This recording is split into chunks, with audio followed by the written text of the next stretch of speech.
¿Y si te dijera que un simple personaje inventado en Internet fue capaz de provocar un intento de asesinato real en la vida de 2 niñas de 12 años? ¿Y si lo más aterrador no fuera el monstruo en sí, sino lo que nuestra mente puede llegar a creer cuando se enfrenta a la oscuridad de lo desconocido? Hoy, en Hablemos de Historias con Saúl, te contaré la escalofriante historia de Slender Man, el ser que nació como una leyenda de Internet, se convirtió en un fenómeno viral y luego en una pesadilla real. Quédate hasta el final, porque esta historia no solo te va a asustar, también va a hacerte cuestionar qué es real y qué no. Slender Man es una figura alta, delgada, de rostro completamente blanco, sin ojos, sin boca, sin nariz.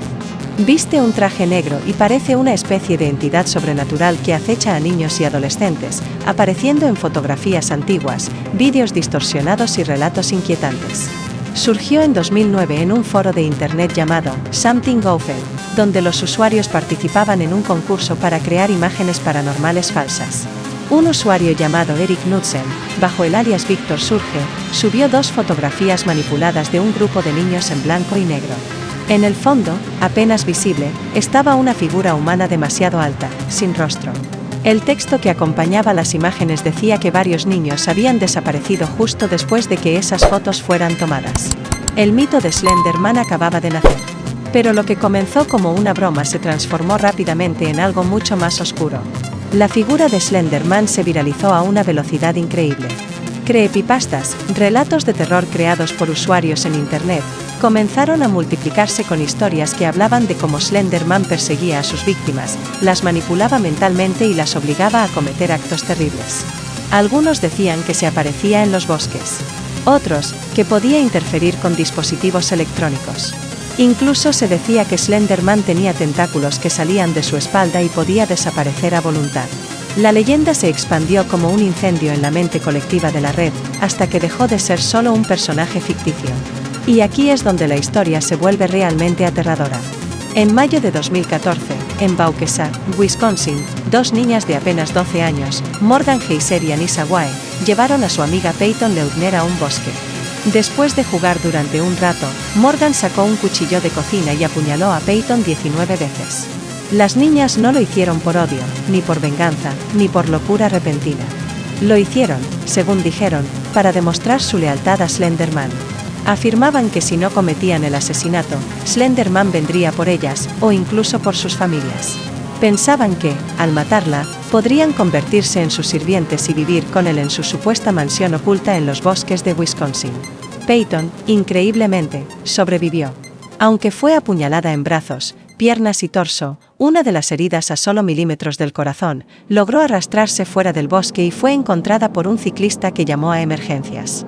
Mientras tanto, Morgan y Anissa caminaban tranquilamente por la carretera, creyendo que habían cumplido con su misión. Fueron arrestadas poco después. Lo más escalofriante de todo esto no fue solo el acto en sí, sino la frialdad con la que hablaron de Slender Man durante los interrogatorios. Para ellas, él era real. No una historia, no una imagen, no una invención de Internet. Era tan real como cualquier ser humano. El juicio fue largo y profundamente perturbador. Se descubrió que Morgan padecía esquizofrenia, una enfermedad mental severa, y que desde muy pequeña tenía alucinaciones. Anissa, por su parte, parecía haber sido fuertemente influenciada por la obsesión de su amiga y por las historias que ambas leían online. El caso generó un debate internacional sobre la influencia de Internet en la mente de los más jóvenes. ¿Hasta qué punto una historia ficticia puede tener consecuencias reales? ¿Fue Slender Man el culpable, o fue solo una excusa para una enfermedad mental no diagnosticada a tiempo? Después del juicio, Morgan fue enviada a un hospital psiquiátrico donde deberá permanecer, posiblemente, hasta su adultez. Anissa también fue internada, aunque con una sentencia más corta. Peyton, la víctima, sobrevivió físicamente, pero el trauma que dejó el ataque la marcó para siempre. Hoy vive una vida lo más normal posible, pero rara vez habla en público sobre lo que ocurrió ese día.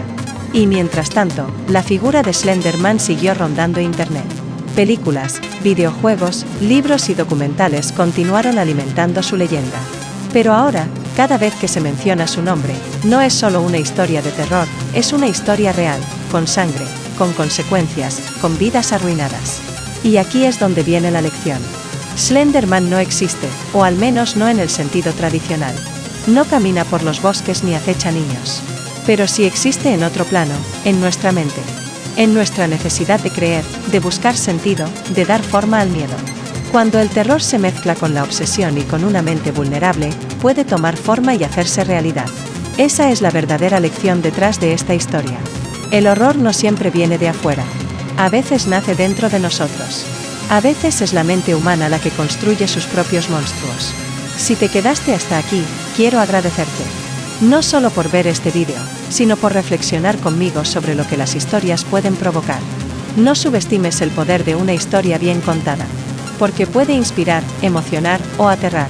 Si te gusta este tipo de contenido, donde analizamos leyendas urbanas, misterios reales y cómo la ciencia y la psicología pueden explicar lo inexplicable, suscríbete ahora a Hablemos de Historias con Saúl.